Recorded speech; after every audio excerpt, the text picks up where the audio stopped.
Hamas തീവ്രവാദികൾ കേരളത്തിലെ ചിലരെ വിസ്മയിപ്പിച്ചത് ഇങ്ങനെ. ഇരുട്ടിന്റെ മറപറ്റി കളിക്കുന്ന പെരുച്ചാഴികളെ പോലെ ഇസ്രായേലിലേക്ക് നുഴഞ്ഞുകയറി സമാധാനപരമായി ജീവിച്ചിരുന്ന നിരപരാധികളെ കൊന്നൊടുക്കുകയും തട്ടിക്കൊണ്ടുപോകുകയും ചെയ്ത ഹമാസ് ഭീകരന്മാർ നടത്തിയ കുതന്ത്രം യുദ്ധത്തിൽ പാലിക്കേണ്ട ധാർമ്മിക മര്യാദകൾക്ക് കടകവിരുദ്ധവും ചതികൾ നിറഞ്ഞതുമായിരുന്നു. ആയുധശേഷിയിൽ ഇസ്രായേലിന്റെ 7 അയലത്ത് പോലും നിൽക്കുവാൻ ത്രാണിയില്ലാത്ത ഹമാസ് തീവ്രവാദികൾ ചതിയുടെ ആക്രമണത്തിലൂടെ യുദ്ധമര്യാദകളുടെ നഗ്നമായ ലംഘനങ്ങൾ നടത്തിയാണ് ഇസ്രായേലിനെ ആക്രമിച്ചത്. ഇസ്രായേലിനെ ഭയന്ന് പകൽ വെട്ടത്തിൽ പോലും ഇസ്ലാമിക തീവ്രവാദികളുടെ കയ്യിൽ നിന്ന് ആയുധ സഹായം പറ്റാൻ ത്രാണിയില്ലാത്തവർ അടുത്തതായി ചെയ്തത് ദൈവകൽപ്പനയുടെ നിർവഹണമെന്ന വണ്ണം ശനിയാഴ്ചയിൽ ജോലി ചെയ്യാതെ പ്രാർത്ഥനയും തോറ പാരായണവുമായി വിശുദ്ധിയോടെ സാബത്ത് ആചരിച്ച് ഇസ്രായേൽ ജനത വീട്ടിൽ തന്നെ കഴിഞ്ഞ സമയം ആക്രമണത്തിനു വേണ്ടി ഉപയോഗിച്ചു എന്നതാണ്. സാബത്തു തീരുന്ന സമയം വരെ ചതിയുടെ ഒളിപ്പോര് ആക്രമണങ്ങൾ അവർ അഴിച്ചുവിടുകയായിരുന്നു.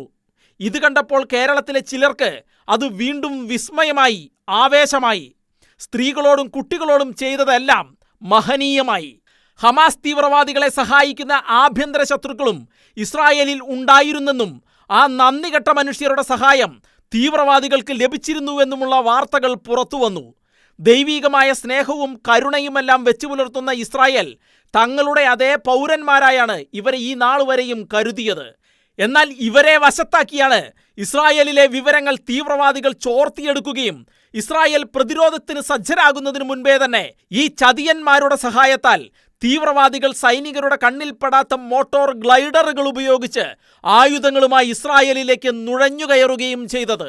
ഇസ്രായേലിന്റെ സുഖവും സുരക്ഷിതത്വവും പറ്റി ജീവിക്കുന്ന ഇസ്ലാമിസ്റ്റുകൾക്ക് ഹമാസ് തീവ്രവാദികൾ തങ്ങൾ പാർക്കുന്ന രാജ്യത്തെ ആക്രമിക്കാൻ പോകുന്നുവെന്ന കാര്യം മുൻപേ അറിവുണ്ടായിരുന്നു.